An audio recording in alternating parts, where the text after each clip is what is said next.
Senator Kay Bailey Hutchinson of Texas, a ranking member of the Commerce Committee and a member of the Banking and Appropriations Committee. She joins us this morning from the nation's capital. Senator, good to see you again. Thank you very much. Good to be here. What a year we're having, right? January was no fun for the markets. You've been writing lately about how big spending can make a recession even worse, and it's echoed today on the op-ed pages of the Journal.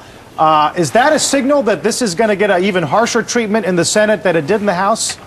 Oh, well, certainly I hope that we have an ability to amend this bill in the Senate.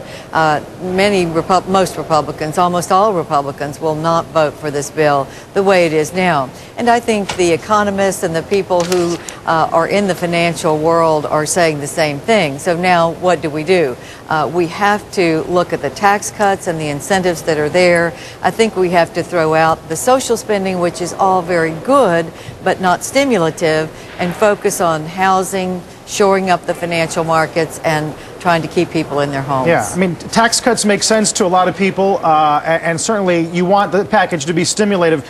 But on the other hand, there are people who are now out of work who are going to need some kind of social support system, are they not? Why is that not a legitimate use of money? Well, we don't count unemployment insurance and those kinds of prop-up programs as social programs. I'm talking about the increases in spending for determining alternative family medical planning care and practices. family planning practices. Many of those, some of those are good, but it's not stimulative. It's not going to create work and jobs. What we're talking about is certainly having the safety net, the unemployment insurance. We've never turned down an extension of unemployment insurance, but what we want is infrastructure, military construction for the jobs that we can immediately start in the next 18 months. That's what we're looking at for the spending side. The tax cuts would encourage people to hire,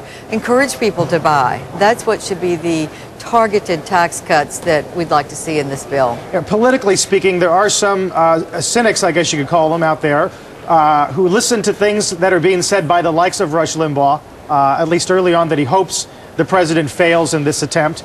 And they're saying the Republicans are in a way, leaving the president out to dry, meaning it's your package, you can pass it if you want, but you'll own it, and if things go wrong, that's a potential boon for the GOP in 2010. Is that fair? It isn't fair, because what we would like to do is try to amend the bill so that it would be something we will support. You know, we've heard a lot of this talk that the president is being bipartisan, but when not his program, but when the Senate leadership and the House leadership get these programs, there are no Republican amendments. There's no Republican input on any of these bills. So I think if the Senate and House leadership on the Democratic side would work with the Republicans and with the president, that's what we would call bipartisan if there's some input. If it's just we won the election and therefore we're going to ram this through, they can do that, of course, but then they will own it. Senator Hutchinson, it's David Malpass. I wanted to ask whether you're having input on the other area, this bad bank concept. Yesterday on Meet the Press, you said that performing loans shouldn't be called. Are they listening to you on that? I think they're being called because they're being marked down so low. So the bank calls it because it's on its books at such a low price. They figure they can squeeze more money out of the company. What do you think can be done on that? I hope that the administration will listen. I have said that to the president, that I think calling a good performing loan should be it should be a policy against it. There should not be anything like that happening. It did happen in the 80s, and it was the most devastating part of the economic packages. So he listened, but I haven't seen anything yet. But, you know, they've only been there a week. I'm not complaining about that. I'm just saying as we go forward, we're going to be reforming a lot in the financial regulatory system. They can do a lot with executive orders and Treasury regulations. I just hope they remember that if someone is trying to make payments on a loan, if they are making the payments on a loan, regardless of the collateral value, that should not be a called loan. Are you hearing from constituents? I mean, we see these headlines about a corporate jet at Citi, right? And the outrage over the bonuses last week. Are you hearing from voters who are asking you, not to support this, not because they don't think it's stimulative, even if they don't, but because they're outraged at the money flow that will go to Wall Street and not Main Street. Is that bailout fatigue still in effect? Well, bailout fatigue is there. The first bailout that did not get credit out into the marketplace throughout our country still is a very, very tough issue at home. And all of the Wall Street excesses, of course, exacerbate that.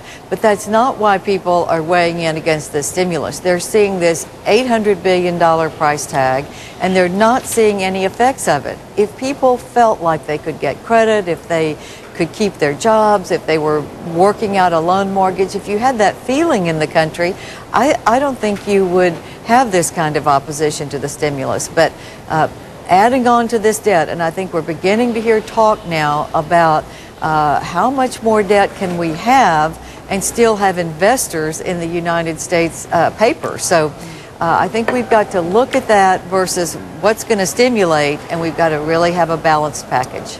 Senator, President Obama spoke yesterday to Matt Lauer on NBC, and the president said he wants to see some of the pork cut out as well. Have you had any talks with the White House to try and identify what they think is pork and match it up against what you think is pork? And do you think Obama's on your side on this or on the House leadership side? Well, I have not talked to him personally on that issue, but I do think there is a clear delineation of the social spending that is not stimulative. I think Senator Kent Conrad has done a great job on this. He's very credible, and he's looking at the deficit and the big spending and the stimulative effect, and he's saying I couldn't go there right now either. He would not vote for this bill, according to what he's written, the way it came over from the House. So I think the Democrats are looking at ways to make it a better bill, hopefully with Republican input, and maybe we could have a balanced package without the social side of the spending ledger, which could come up in appropriations bills, and we can fight about that on another turf. But stimulative should be stimulative. It should be jobs, it should be keeping people in their homes and getting people back to the stores buying things so that we will prop up the economy. Well, once again this week, the nation's eyes turn to you. It's good to see you again, Senator. Thank you very much. It's great to be with you.